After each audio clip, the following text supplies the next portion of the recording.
Welcome to another 21 Hats Dashboard. I'm Lauren Feldman, and I'm here today with Sarah Segal, who most listeners to this podcast know is founder and CEO of Segal Communications, a public relations firm based in San Francisco. Welcome to Dashboard, Sarah. Always a pleasure, Lauren. It's great to have you here. I've been eager to do this, Sarah, because I talk to a lot of business owners who actually seem to struggle with sharing their own story. In fact, some even have a hard time explaining to a civilian what exactly their business does. I'm wondering, do you find that too? Yes, 100%. And, it's funny though, even in the PR industry that I'm in, I was, there's an agency head here in the Bay Area, and he actually wrote a children's book about PR because that's even hard to explain to somebody like what it is. But it is a common problem. They just don't know where to start. It's that writer's block of putting it down on a piece of paper. And, when I think about messaging, so when I was a TV reporter, I spent a lot of time in the field. I did a lot of burning buildings and, if it bleeds, it leads kind of stuff. And I was very specific. I was a broadcast reporter, so I had the luxury of working with a camera person.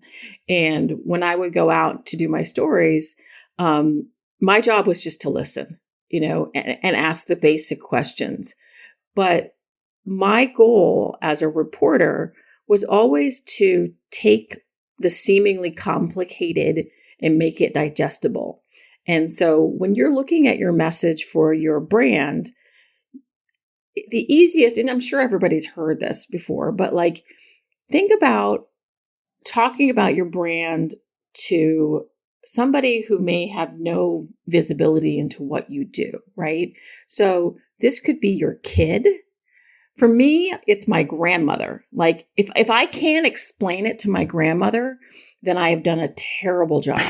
So it's explaining it to my grandmother. There's the whole in journalism, it's right at a fourth grade level, but I don't believe that. I just find an audience that is outside of your industry and try to explain what you do to them.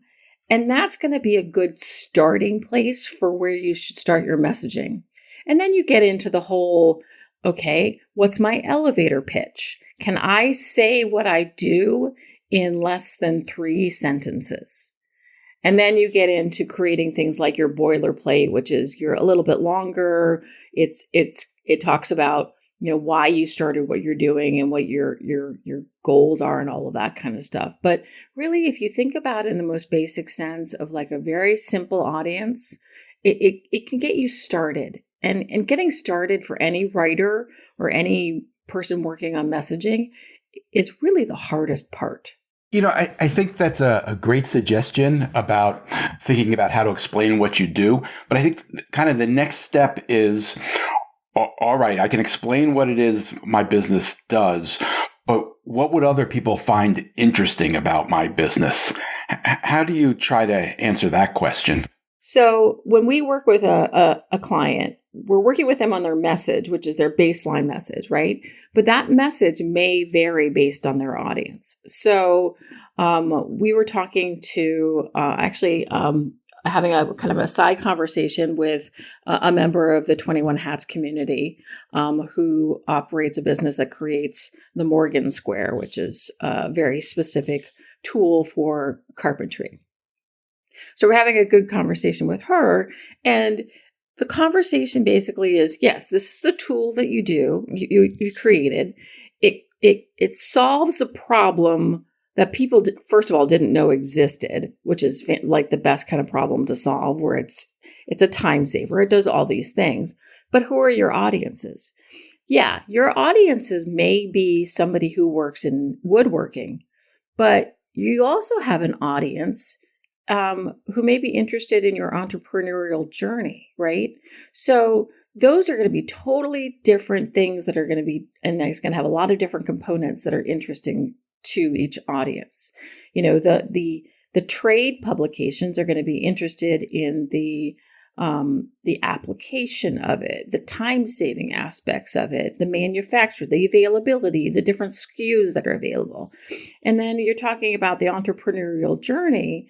you're going to have publications that are interested in kind of a midlife new career, the challenges, the being a woman in a male dominated industry, and that kind of explore. So you have to develop messages for new people. So start out with the basic person, your grandmother, your kid, somebody who's not in your industry. And then you're like, okay, who are the next targets? But you also have to look at the value of those targets as well, and whether or not you should be spending your time creating a message for those targets.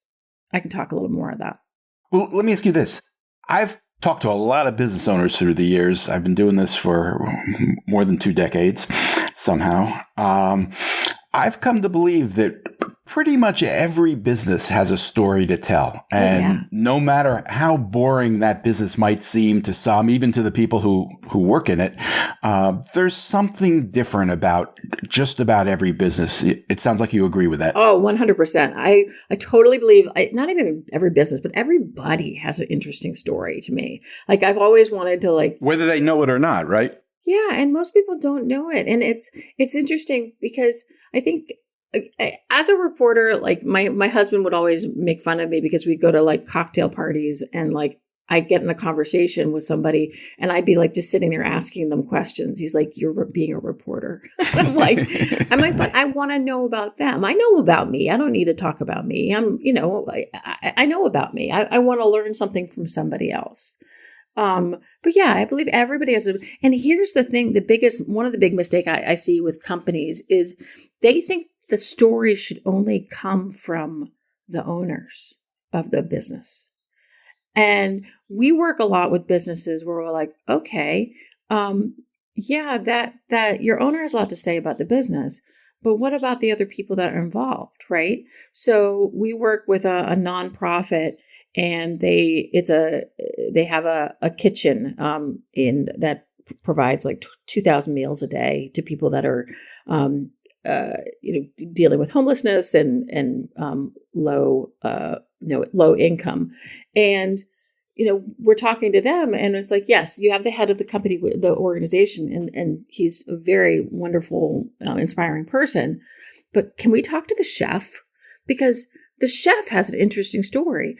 She can talk to us about how she substituted out eggs because of the egg crisis, how, there is planning going in terms of how do you create a good meal that's healthy and nutritious if we're impacted by food prices. That there are other people in your organization, and it can even be, your accountant can have an interesting take on things that they see. So don't only look at your executive bench. You got to look at the people that are on the ground, like your cleaning people. There's so much content out there for how to clean things better. If you have a great cleaning crew, and they do the cleaning for whatever large organization, it's press. It's still going to get your name in the news, which for anybody who works in SEO would be happy about because it creates backlinks. But that's a whole nother story. It does feel a little bit risky. I mean, it opens yourself up to questions like, are you paying these people well? And other possibilities. Have you actually helped the business with that kind of PR outreach? In terms of spotlighting people at lower levels of the company. Oh, 100%. But the company also has to be comfortable that they're paying their people well and being a good employer to even do. I mean, honestly, if you're a cruddy employer, you shouldn't be doing PR to begin with. Fair enough. You need to figure that stuff out internally, or you need to be putting together your crisis plan, which again, a lot of companies don't do until there's actually a crisis, which is another issue we see a lot. All right. So somebody decides they do have a story they want to share. Yeah. How do they decide whether to do the outreach or even the storytelling themselves or to try to get somebody else to tell their story? Well, it depends on their comfort level. Some people look at journalists and are afraid of media. Because they can do anything with their story. They could misquote you. They could, cover something you don't want covered. It depends You lose control. Yeah, you lose control. You're handing the keys to somebody else. And, having worked in the media, you and myself, like I know what to expect. So it's easy. But I think it depends on A, your comfort level, and B, where you are in terms of your business growth. If you're a startup, and you just don't have the bandwidth and the staff to do it, yeah, you should reach out to reporters. But, you also should do a little bit of homework on how to deal with reporters, because I've had many conversations with journalists who say that they prefer to work with PR people, not because the PR people are any more qualified to tell the story, because nobody's better than the owner or the founder or the innovator to do that. But we just understand the deadlines and the requirements and the things that they need. So before you reach out, if you're going to do it on your own, just make sure you have all of the elements you think that they would want. They'll probably want to interview you. They'll probably want a photograph of you or a photograph of anything that you're talking about specifically. They'll, background on the company, a bio, and put it all in a nice little folder that you can share during or after the interview, so that they have the tools that they need. So we see this a lot, where you're not going to get media coverage just because you exist. That's not how it works. You need to think about, what is the timely hook that's going to get someone to cover me now? Are you launching a new product? Is it tequila day and you have a tequila brand? Are you an expert in, do you have a hotel and you can talk about, tourism in a particular city? Like, whatever it is, you just have to have a hook. But once if you have that hook, you might sit down and write a press release. Not a press release that you're necessarily going to be pushing out to anybody or emailing to anybody. But what a press release does is it forces you to put all of the relevant details that a reporter might want into one place. And you create kind of a one-stop shopping. And, you can find press releases online about it, but you'll see that it's what's happening now. Why should I care? And who's telling the news? And there's a lot of templates out there. I have a template I could probably share and you can give a link, but if you've done all of that, then by all means, you can reach out to reporters. But how do you find reporters, Lauren? That's a great question. The advice I usually give is to think about which publications you'd like to be in and try to figure out which reporters at that publication are writing the kinds of stories that you'd like to be a part of, and then try to create a relationship with those reporters. Yeah, but I think it goes beyond that, because why do you want to be in that publication? What is the value of that publication going to be? If you're a coffee cup manufacturer and you come to me and you say, well, I really want to be in the New York Times. My question to you is, why? Are the people that are going to buy your coffee mug reading the New York Times and that particular thing? Like, you want to go where your potential most people want media and press because of brand awareness and building a kind of brand equity out there, but also they want a return on the investment. They want people to come and buy their service or their product. So first you look at who's buying you, who's your perfect customer. And then step 2 is, what are they reading? And it may not be the New York Times or the Wall Street Journal. It may be Woodworking Magazine. So you have to get this idea that only like the big major news publications are going to be right for you. It might be a podcast that you should be featured on. If you're, for example, 21 Hats, perfect example. If you're a B2B service or technology, this is the perfect place to be featured because it's an entrepreneurial, small to mid-sized business audience that is eager to find tools to make their work better.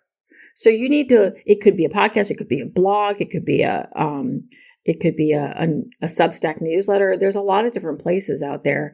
But you have to look at what you want on the return side. If it's just for vanity, yeah, I mean, then why are you doing it? Like, that to me is a waste of money and time. You mentioned that you work with reporters who like to work with PR people. Oh, yeah. And, I'm thinking back to my years, especially at the Times or Forbes or Inc.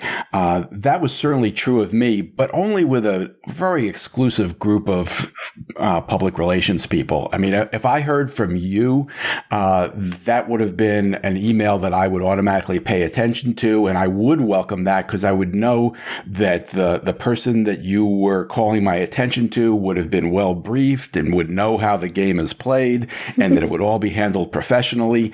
Not everybody, not all journalists know what they're doing. Not all PR people are on top of things the way perhaps they should be.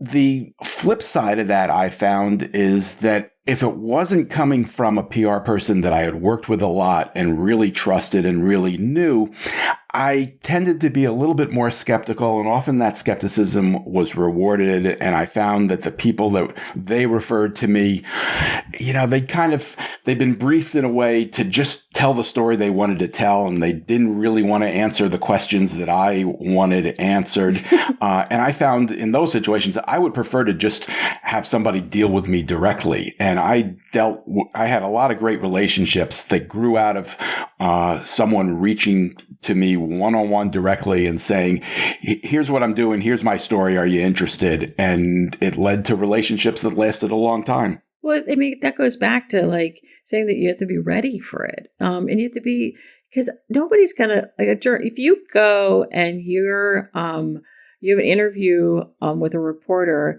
and you stick to the sound bites and you stick to the script, and you don't let the reporter ask anything about, X, Y, and Z or expand on it or get curious, like, they're not going to call you back up because it was a waste of your time and their time.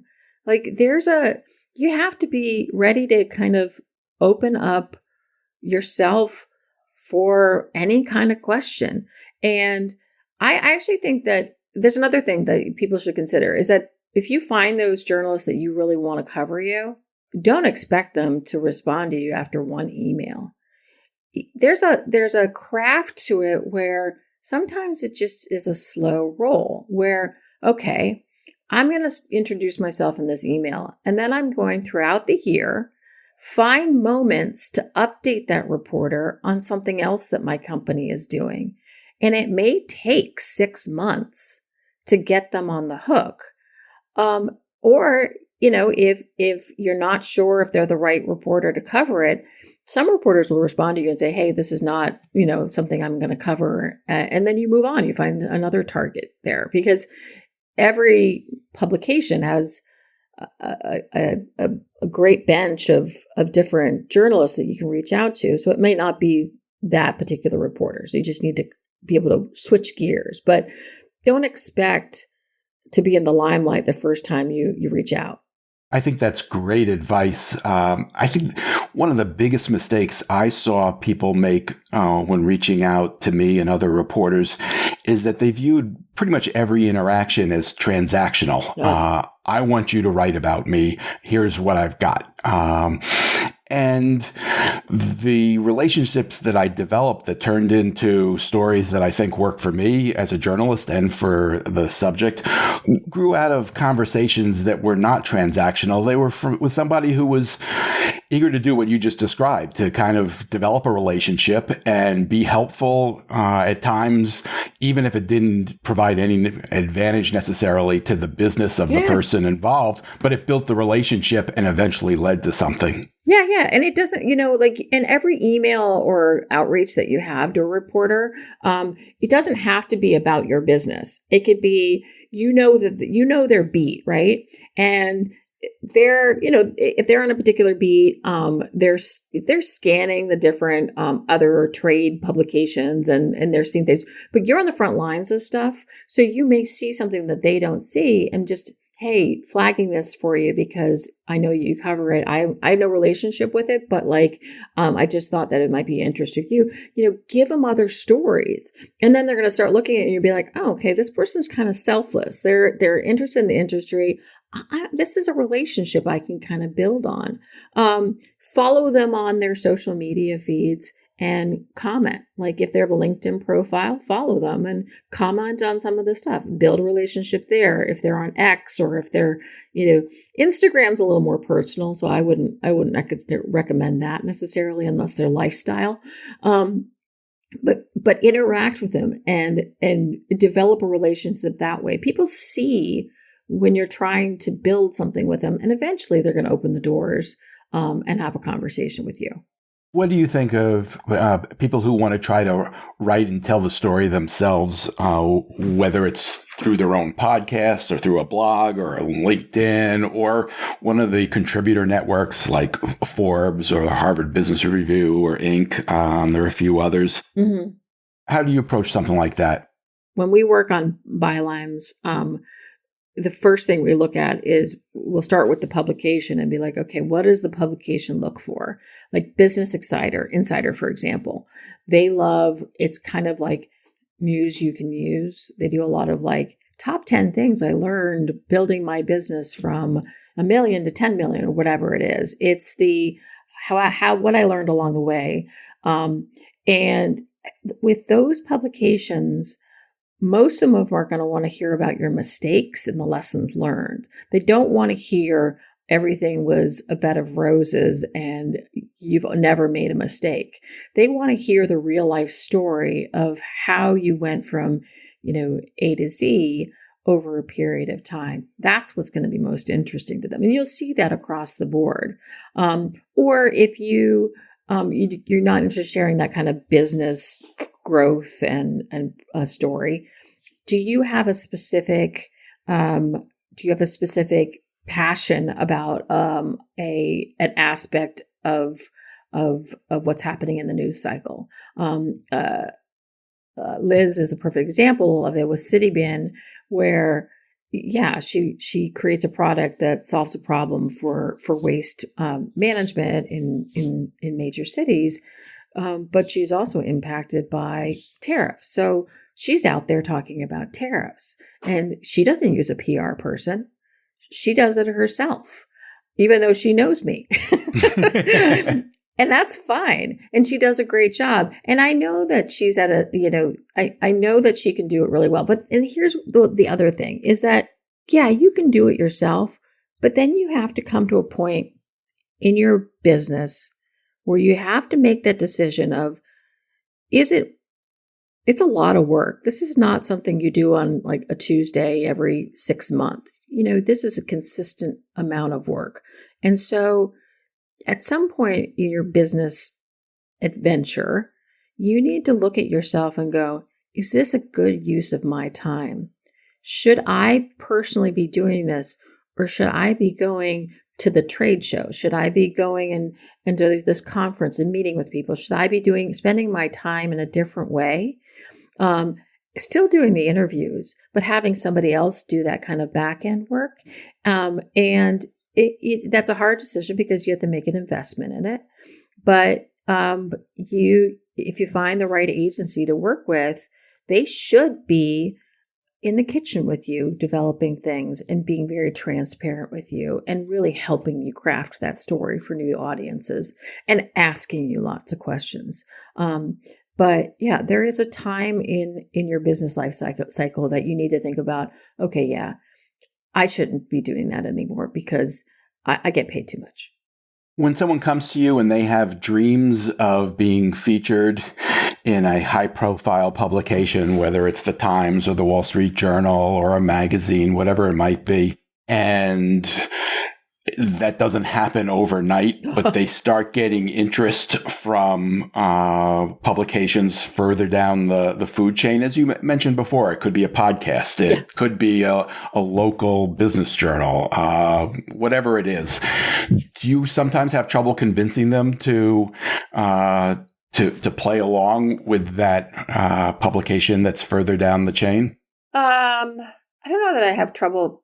I think that if I can usually see it coming, like there are clients that come in that want the moon, right? And they haven't done anything, or if they have done it, it's been very inconsistent, or it's been like their coverage has been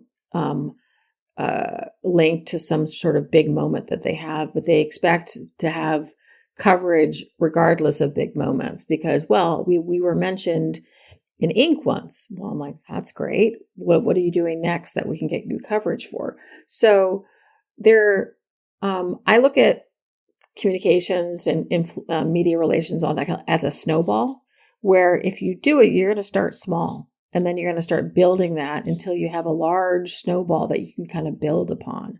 But it depends on the publication too. Like we've worked with hotels in like far off destinations where we started working with them and they're like, we want to be in Condé Nast. We want to be in, this Traveler magazine and all these different publications.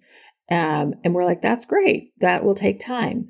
And in between us, in the beginning, it's getting mentions in blogs, it's getting mentions on little things, right? And about 3 months in, they canceled our contract. And because they wanted to be in the big publication. And the very next day, the reporter that we had been telling them about, that we'd been working on a story for 3 months, in Condé Nast came out the next day. And then 2 months later, the reporter that we had been working with at Vogue posted an article, and that came out. So it takes time, especially with the travel pubs. It takes forever to get those. And you have to remember here, though, reporters don't have end all be all control about when something goes live. Especially like in the tourism and travel industry, a lot of those reporters are freelancers.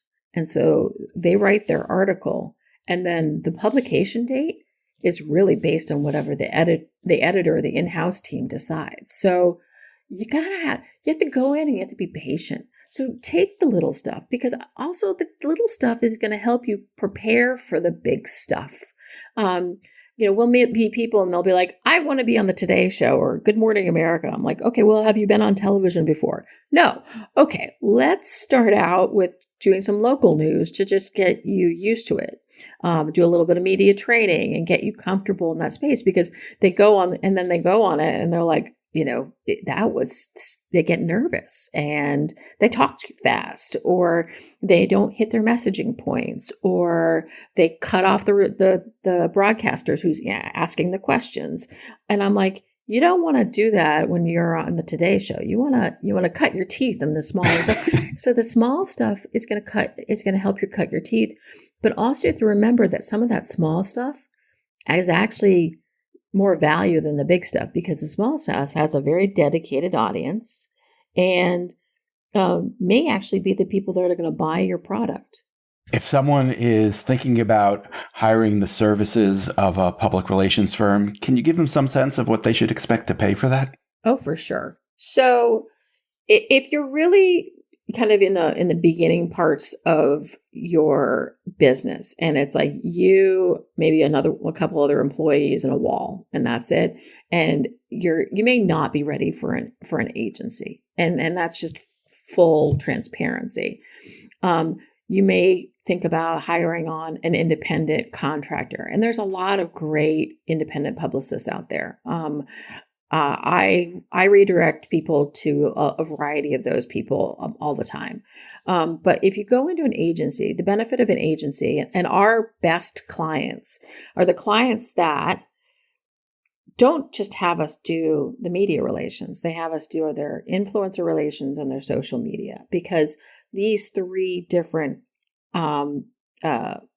pieces of work, there's a lot of cross collaboration on it.